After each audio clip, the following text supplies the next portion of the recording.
Assalamualaikum warahmatullahi wabarakatuh. Izin memperkenalkan diri, nama saya Yovan Elkanizar.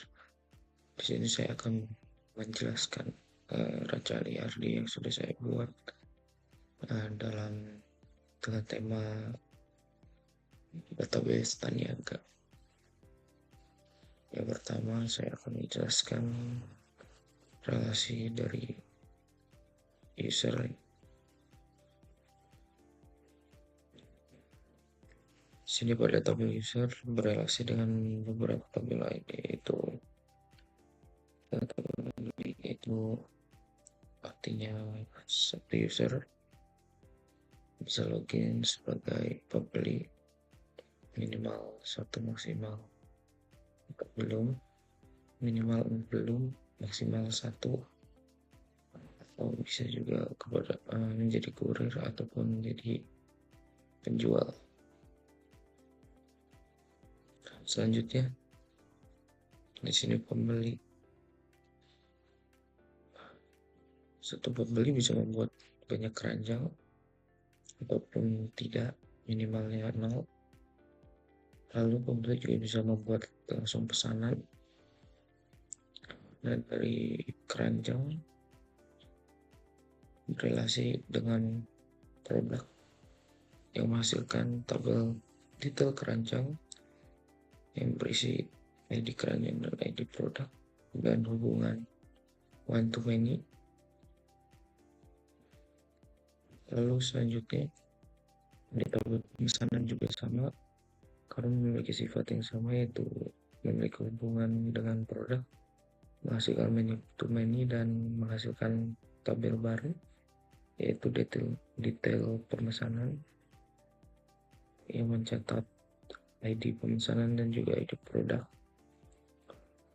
Lalu selanjutnya ada tabel pembayar yang berisi ID pembayaran dan ID pemesanan. Hubungannya adalah 1, minimal 1, maksimal 1, di mana satu pemesanan hanya bisa dilakukan satu pembayaran, dan satu pembayaran hanya untuk satu pemesanan.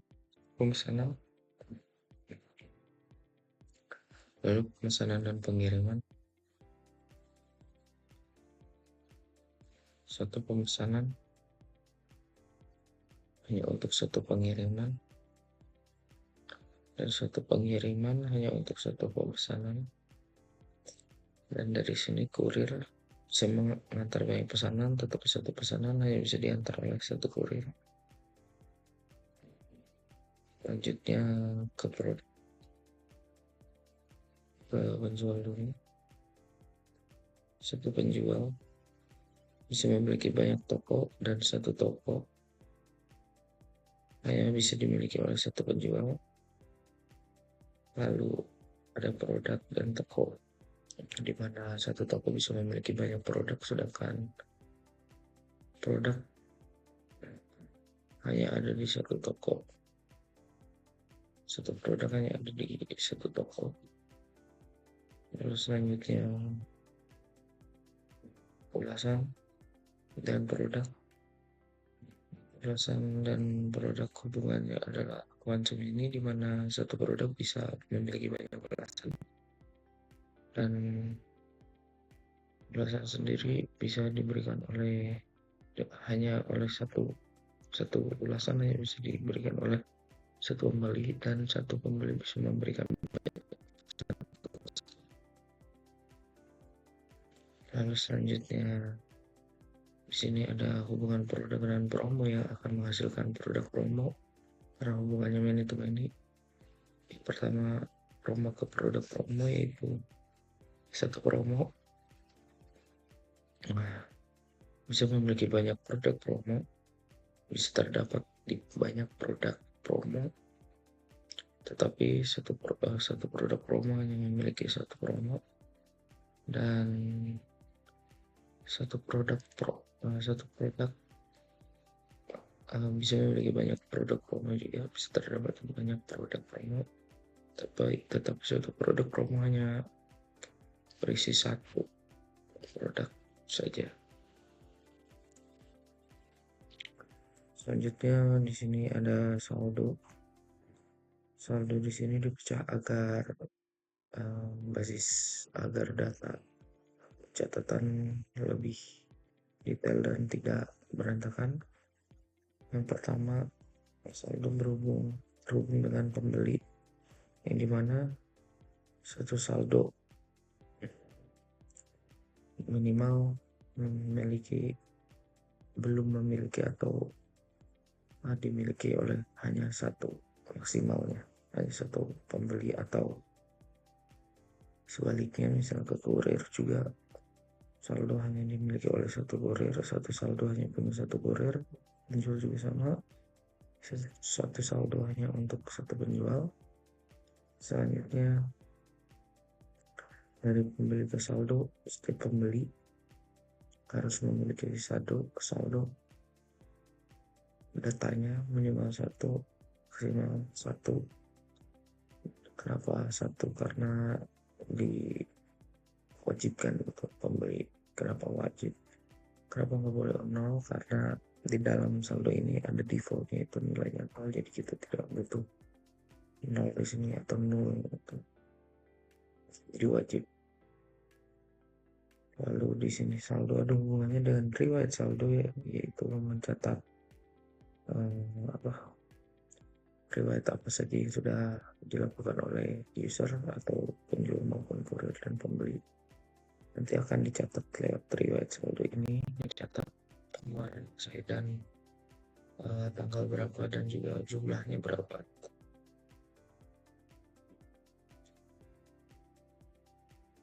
Baik, untuk selanjutnya saya akan menjelaskan si IRD-nya di dalam MySQL.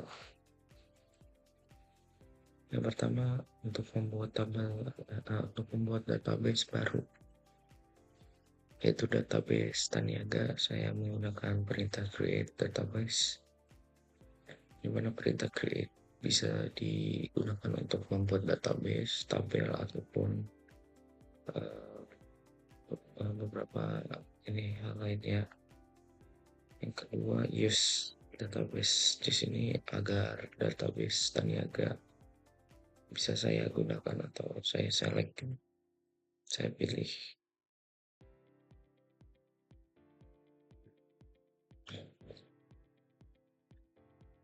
Lalu yang ketiga ada create table, di mana perintah ini digunakan untuk membuat tabel-tabel yang ada di dalam database yang sudah kita buat rancang di ERD sebelumnya. Kalau yang keempat ada auto increment. Auto increment ini fungsinya untuk mengurutkan angka secara otomatis.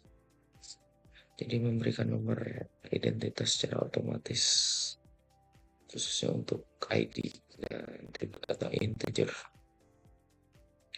Yang kelima ada insert into.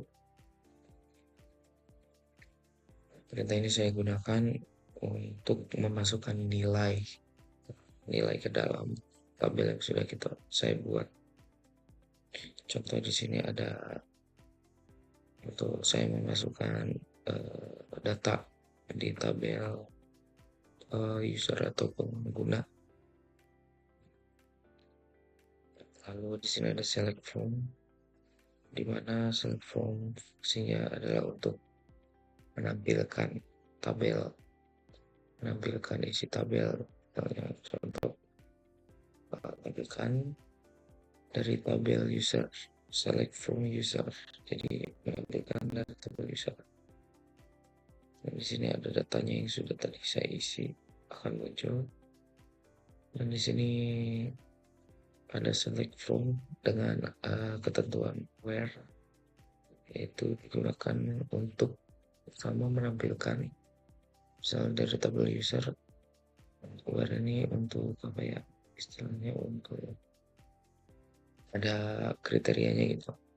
Misalnya yang ingin dimunculkan hanya yang jenis penggunanya sebagai customer, yaitu Muhammad Tesyarul dan Alex Mojang. Lalu di yang ke-8 ada foreign key. Foreign key ini ya seperti yang sudah di ini, dia sebagai ID pembantu ya gitu ya. ID yang membantu atau ID tamu lah, kunci tamu. Di dalam email saya menggunakan perintah foreign key untuk membuat kunci tamu di dalam MySQL. Lalu selanjutnya ada draw table. Kemudian perintah drop sendiri itu untuk menghapus gitu secara keseluruhan dan permanen. Boleh table, bisa untuk table, bisa untuk database dan kawan-kawannya. Lalu update, nah ini ada lawan kata dari drop. Update ini untuk menambah, untuk mengganti gitu, ya mengupdate gitu, untuk mengganti data yang sudah ada di dalam tabel. Contoh di sini saya mengganti password dari akun yang bernama Harga Pertama dari Agra 1212 menjadi Harga 2026.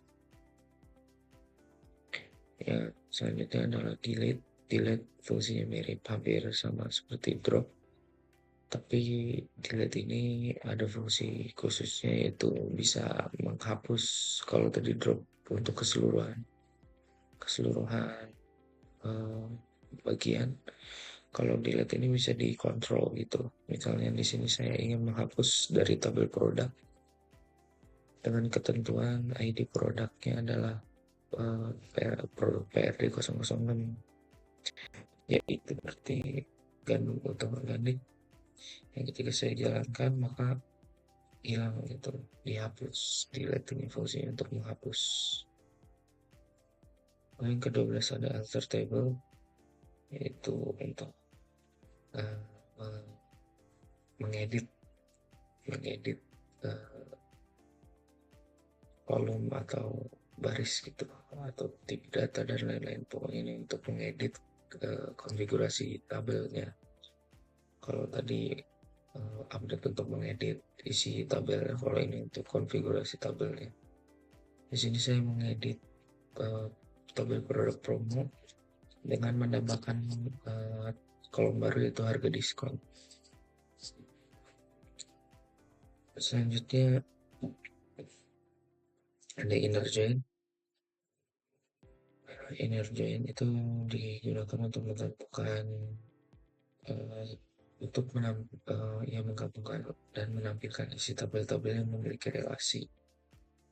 Ya, sedangkan untuk left join sendiri adalah menampilkan tabel dari sebelah kiri, mau dia udah punya relasi ataupun belum.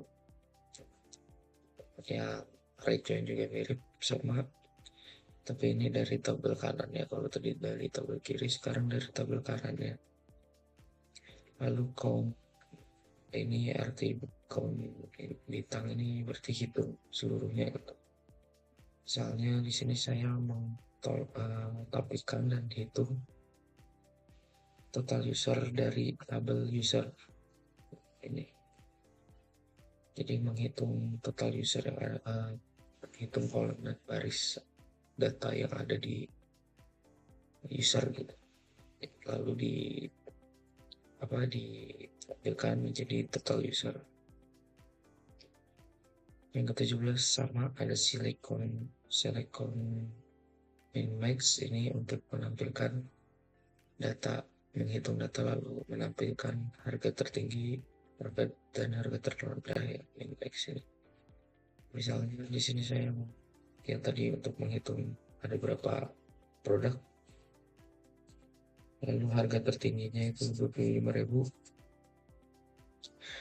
dan harga terendahnya adalah 5.000.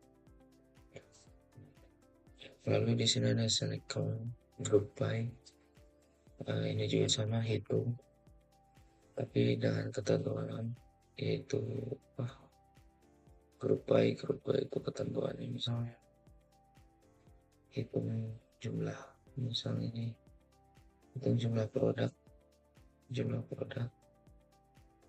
tapi dengan ketentuan, baik ketentuannya itu aturannya berdasarkan ID kategori. Misalnya sayuran ada berapa jumlahnya, jadi seperti itu. Buah-buahan hanya ada satu, jadi mereka menghitung seluruhnya, tapi dengan aturan yaitu group by atau dan ketentuan hitung berdasarkan kategorinya, ID kategori. Lalu selanjutnya ada average. Average ini untuk menghitung rata-rata. Di sini saya kasih contoh untuk menghitung rata-rata jumlah stok, dan saya menggunakannya untuk membandingkan itu. Ketika stok menampilkan nama produk dengan stoknya yang lebih tinggi dari jumlah average atau rata-rata pada tabel, yang ditampilkan 3, karena 120 itu lebih besar dari nilai rata-ratanya itu 106. Dan sama juga untuk yang lainnya itu 200 dan 150. Untuk selanjutnya ada view. View ini digunakan untuk membuat tabel baru tapi dengan tanpa ID. Misalnya ini menampilkan tabel yang sudah memiliki ID gitu. Misalnya di sini saya membuat tabel penjual gitu, detail profil penjual, karena sebelumnya data penjual ini ada di tabel user, dan data penjual ini sebagian ada di tabel user terpisah dengan data tabel penjual itu sendiri. Di sini saya akan menggabungkan keduanya menggunakan view. Nanti hasilnya akan menampilkan ID penjual, bukan ID user lagi, tetapi ID penjual, dan ketentuan nama user dan email usernya gitu. Lalu create user ini adalah perintah untuk di mana kita membuat user baru. Saya membuat user baru yaitu admin Taniaga. Di sini sudah, lalu memberikan grant select ini untuk memberikan hak akses gitu kepada tadi user admin Taniaga untuk mengakses tabel user. Lalu revoke. Nah, revoke ini saya gunakan agar si user admin Taniaga tidak bisa melakukan insert atau menambahkan data di dalam tabel user. Lalu yang ke-24 ada delimiter. Ini saya menggunakannya untuk menambahkan fungsi perintah checkout keranjang, dimana nanti ketika dipanggil di call maka akan menjalankan otomatis seluruh perintah yang ada di dalam delimiter. Dan di sini jadi fungsi dari tadi perintah delimiternya adalah saya membuat fungsi untuk melakukan checkout secara bahkan harus bertahap, tapi ini jadi otomatis, jadi lebih cepat gitu, lebih efisien dengan hanya memasukkan barang, terus detail pembeli dan detail keranjang, lalu udah tinggal kita panggil call checkout keranjang atau perintah yang tadi sudah kita buat di delimiter, maka hasilnya akan langsung menghasilkan total harga dari detail keranjang yang sudah dibuat. Selanjutnya ada select concat. Ini berfungsi untuk membuat tampilan tapi lebih terstruktur gitu. Menampilkan contoh di sini, saya menampilkan user aplikasi, yaitu harga pertama sebagai penjual, jadi kayak untuk kan nggak patok gitu. Jadi bisa kita konfigurasi isinya, kita format sendiri. Lalu yang ke 27 ada round. Di sini fungsi round itu untuk menghitung ya. Jadi di sini saya gunakan untuk menghitung harga setelah diskon ya, harga barang setelah diskon. Jadi barang mana yang dapat diskon, lalu di round, lalu menghasilkan harga diskon gitu. Oke, baik, cukup sekian presentasi yang bisa saya lakukan. Maaf banyak kekurangannya, khususnya di device ya, mohon maaf. Terima kasih. Wassalamualaikum warahmatullahi wabarakatuh.